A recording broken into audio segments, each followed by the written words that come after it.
আমি প্রথমে ওসমান হাদির বিষয় দিয়ে শুরু করতে চাই যে আসলে এই বিষয়টা বলা হচ্ছে যে অনেকেই জানতেন, অমিত শাহ জানতেন, নরেন্দ্র মোদী জানতেন, মমতা ব্যানার্জি নিজে বলেছেন। আপনি কিভাবে দেখছেন বিষয়গুলি? হাদি, যেটা সে বলে গেল যে হাদি একটা জেনারেশন তৈরি করছিল, এবং সেই জেনারেশনটা এরকম, হাদি ছিল আধিপত্যবাদী। এখন আধিপত্যবাদী বলতে সে কি মিন করছে সেটা আমরা সবাই জানি। পাশাপাশি হাদি কি করছে, ইনকলাব মঞ্চ করছে। হাদি কিন্তু এনসিপিতে যোগ দেয় নাই, ইনকলাব মঞ্চ করছে। ইনকলাব মঞ্চ, এবং সে একটা জেনারেশন তার পক্ষে ছিল। এখন সেটাকে কোন শক্তি কখন কিভাবে নিতে পারে সেগুলো আমাদের বিবেচনার বিষয় থাকতে হবে। হাদির ঘটনা ঘটে যাওয়ার পর এটা রাজনৈতিক কাজে লাগানো হচ্ছে, নাকি তাকে যখন হত্যা করা হয় তখনই রাজনৈতিক উদ্দেশ্য ছিল? দুইটা ব্যাপার কিন্তু। যদি রাজনৈতিক উদ্দেশ্যে হত্যা করে তাহলে তার উত্থানটা হয়তো পছন্দ হয়নি, এই কারণে তাকে হত্যা করা। আর যদি পরে রাজনৈতিক বিষয় বানানো হয় তাহলে সে মারা যাওয়ার পর সেটাকে ক্যাশ করা। দুইভাবেই সে রাজনৈতিক। এখন আসেন, সে যেহেতু ইনকলাব মঞ্চ করে না, ইতিমধ্যে কিন্তু আপনার একটা পুলিশ রিপোর্ট হয়েছিল এই হাদি হত্যাকে নিয়ে। সেটা গত 15ই জানুয়ারি 2026-এ সাবমিট করা হয়েছিল। সেখানে নারাজি দেওয়া হয়েছে। ইনকলাব মঞ্চের মহাসচিব না সাধারণ সম্পাদক যেই হোক, জুবের নাকি জুবের, জি। সে বোধহয় এটাকে নারাজি দিছে। নারাজি দেওয়ার মানে হচ্ছে এই যে পুলিশ রিপোর্টে যে বয়ানটা দেওয়া হয়েছে আমি তাটা এগ্রি করি না, এই তো। জি। এগ্রি না করার মানে হচ্ছে পুলিশ তো সেখানে একটা ঘটনার বিবরণ দিছে, তাইলে এটা রাজি না হওয়ার মানে এর বাইরে আর একটা ঘটনা আছে। সেই ঘটনা নিশ্চয়ই সে জানে। এই ঘটনাটা ঘটনা না মানে হচ্ছে আমার আর একটা ঘটনা জানতে হবে, তা না হলে পুলিশ যে ঘটনা দিয়ে বলবে সেটাই চূড়ান্ত। কিন্তু যেহেতু নারাজি দেওয়া হয়েছে তাহলে এটা একটা সোর্স যে কি ঘটছিল, এটা একটা সোর্স যে আপনি নারাজি দিছেন, কেন দিলেন, এই ঘটনার আড়ালের ঘটনা কি। আবার আসেন ফয়সাল সাহেব, যে ফয়সাল এই যে আসামি যিনি হত্যাকারী বলা হয়, এটা সে বলে গেছে শরীফ ভাই যে তাকে ধরা হইল মেঘালয় থেকে ক্রস করে, মানে তারপরে তাকে পশ্চিমবঙ্গে, দ্যাট ইজ কলকাতা পর্যন্ত নেওয়া হয়েছে। এখন তার আগে সে 2বার গ্রেপ্তার হয়েছে এবং জামিন পাইছে, সেটা সম্ভবত 5ই আগস্টের পরে। জি। 5ই আগস্টের পরে একটা সেন্সিটিভ ইস্যু। যিনি গ্রেপ্তার হইলেন তাকে বলা হয় যে মানে পরাজিত শক্তি যেটা ছিল 5ই আগস্টের সেই ঘরনার। তাহলে সে জামিন পাইছে, তাকে আওয়ামী ঘরনার কোনো লয়ার জামিন করার নাই, কারণ আওয়ামী ঘরনার লয়ার যারা দাঁড়াইলেই জামিন হবে তারা সেখানে নাই তখন দেশে। তাইলে তার জামিন করানো হয়েছে। যারা জামিন করানো হয়েছে সে যদি শুধু প্রফেশনাল দায়িত্বে কইরা থাকেন সেটা এক কথা, আর যদি সে তো আর্মস সহ, তার বিরুদ্ধে আর্মসের মামলা ছিল, সেই অবস্থায় যদি তারপরেও সে জামিন পেয়ে যায়, সেখানে তো বুঝতে হবে তাহলে কি এই জামিনের পিছনে, কারণ সে একটা ক্ষমতাধর আসামি বোঝা যায়।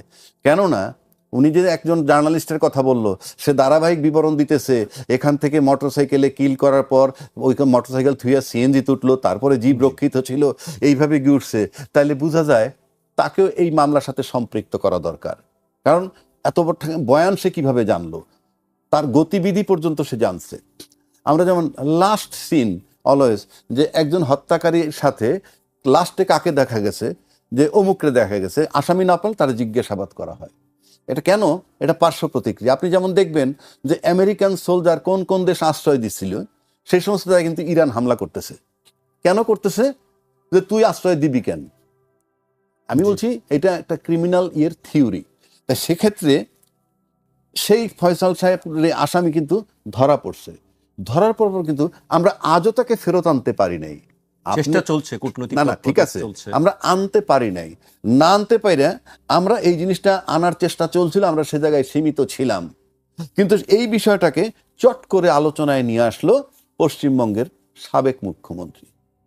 উনি সম্প্রতি বললেন হাদি হত্যার বিষয়, হাদি হত্যার যে আসামি, ওনার কাছ থেকে আমরা জানলাম মেঘালয় থেকে ঢুকে তারপরে পশ্চিমবঙ্গ, তখন নাকি ভারতের অমিত শাহ স্বরাষ্ট্রমন্ত্রী তাকে ফোন করেছেন, এবং ফোন করে এমন কথাও বলেছেন যে এইটার বিষয়টা বেশি বাইরে যেতে না যায় খবরটা, এরকম এই ধরনের।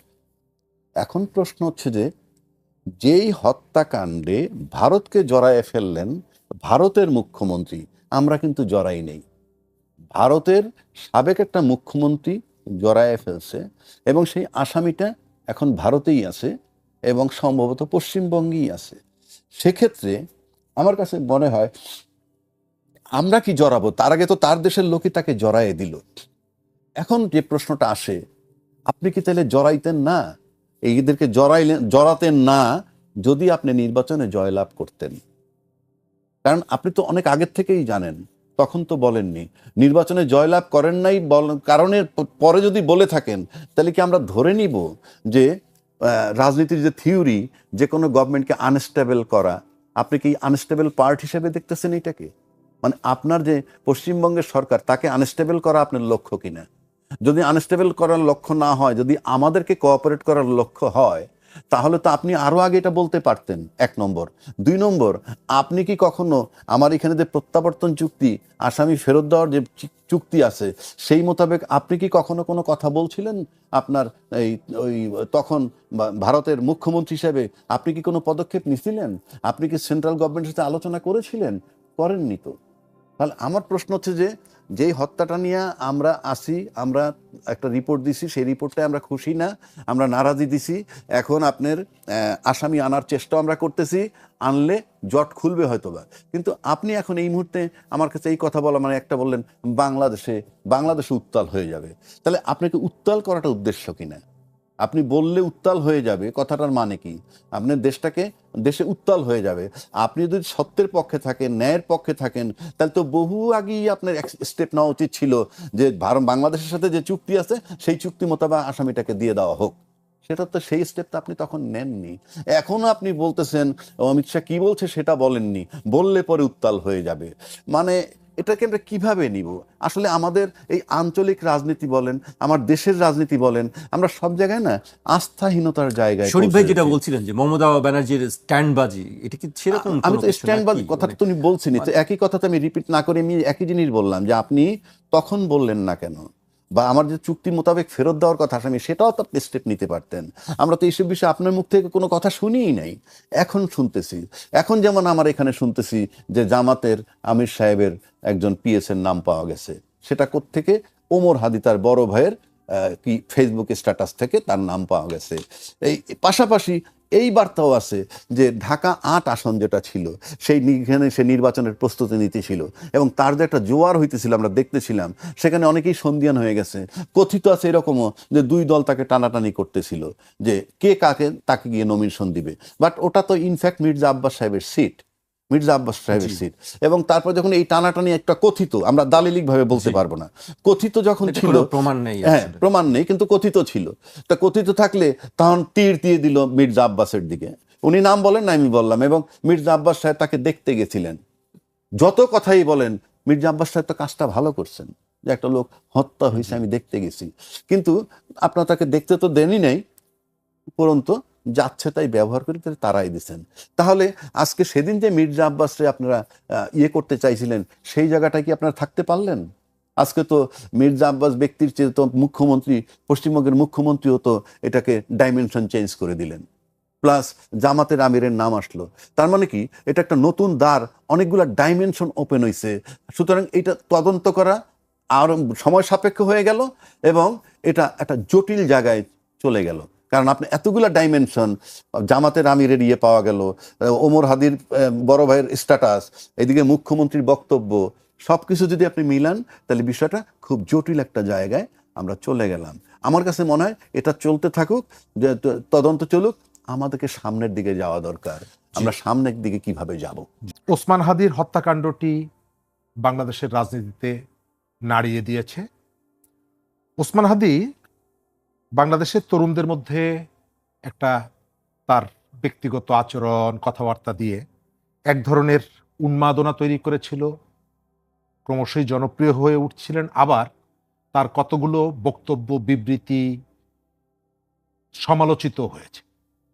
তিনি সব মানুষের কাছে এ টু জেড গ্রহণযোগ্যতা অর্জন করেছিলেন তা না।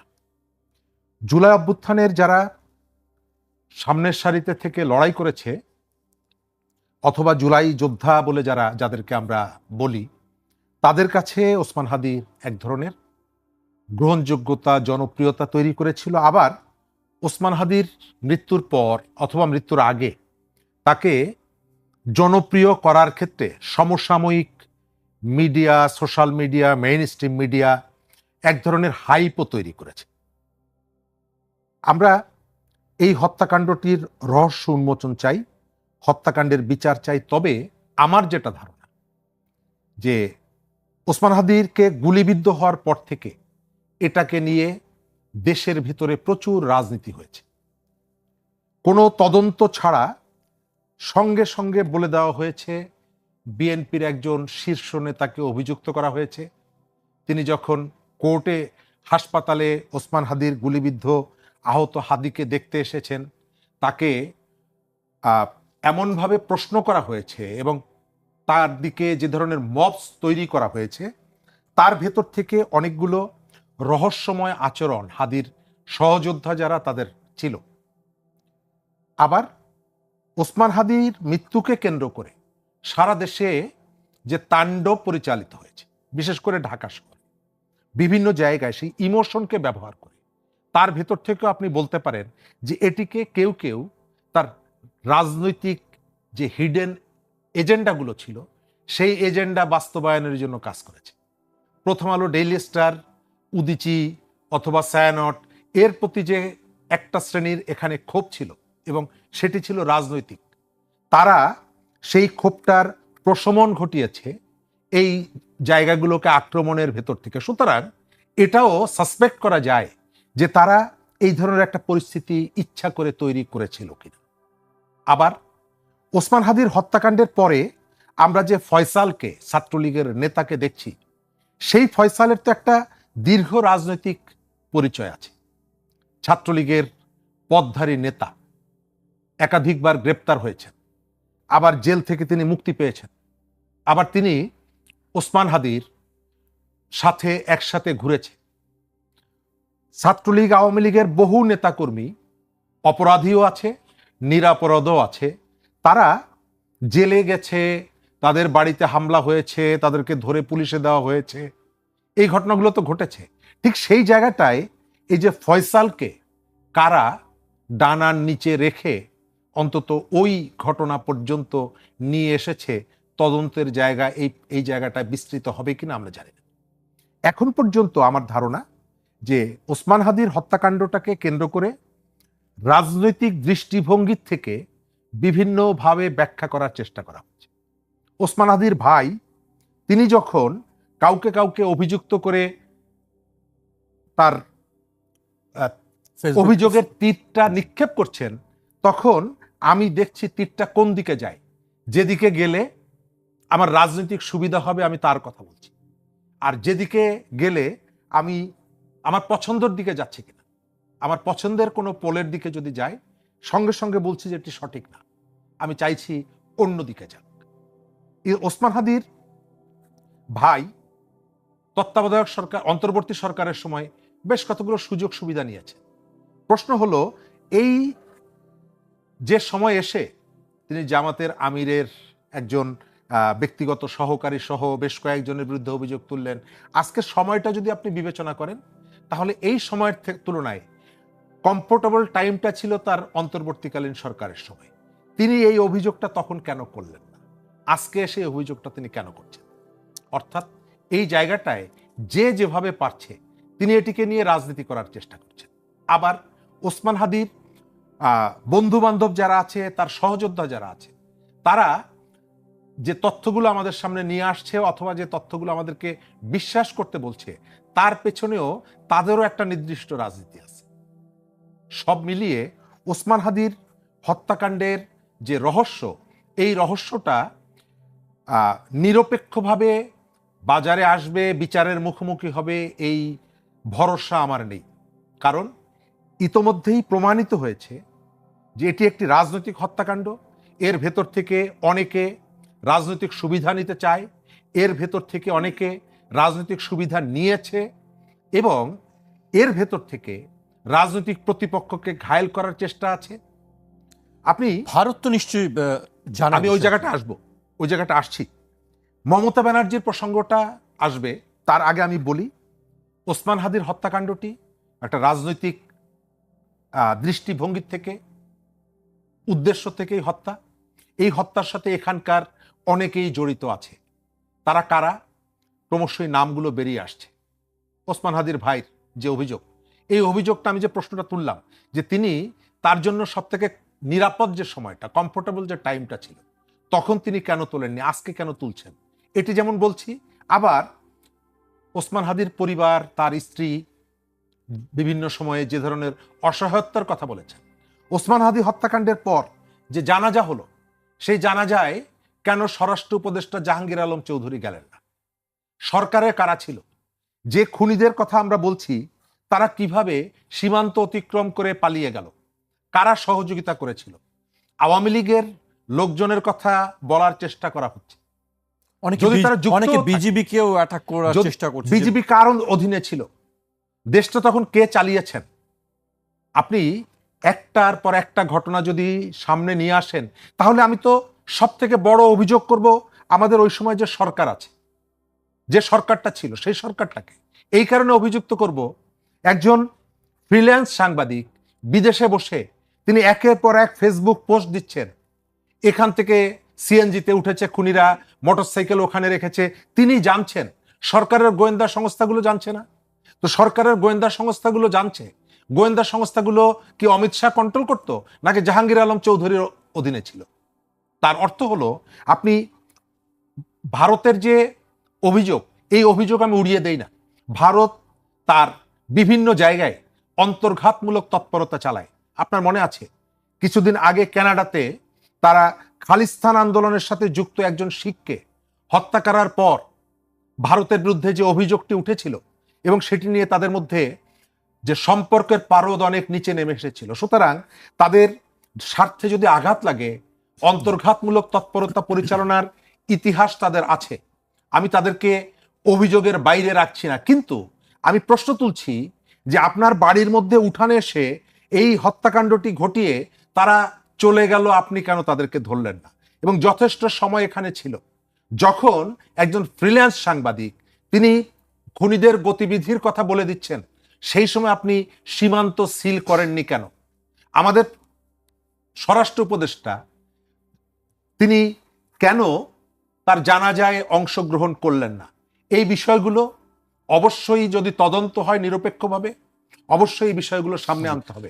মমতা ব্যানার্জির জায়গাটা আমি শেষ করে দেই। মমতা ব্যানার্জি হচ্ছে একজন স্ট্যান্ডবাজ রাজনীতিক। তিনি বিভিন্ন সময়, এটি প্রথম না, নানা সময়ে যখন আওয়ামী লীগ পাওয়ারে ছিল, তিনি আমাদের এপারের দিদির কাছ থেকে ওই টাঙ্গাইলের শাড়ি নিয়েছেন উপহার, ন্যাংরা আম উপহার নিয়েছেন, ইলিশ মাছ উপহার নিয়েছেন। তখন দিদির প্রতি তার কোনো ক্ষোভ বা ছিল না। আবার ঘটনাটি কতদিন পর, এতদিন পর তিনি এটি কেন ফাঁস করলেন? যখন পশ্চিমবঙ্গে তার রাজনীতি ক্রমশই ক্ষয়িষ্ণু হয়ে উঠছে, তিনি যখন এক ধরনের বিজেপির সাঁড়াশি আক্রমণের মুখে পড়েছেন, তখন তিনি এসে এই কথাটি বলছেন। তার অর্থ হচ্ছে যে তিনি এতদিন কেন বলেননি? তিনিও কি এর ভেতরে এই ঘোলা জলের মধ্যে মাছ শিকার করতে চাইছেন কিনা?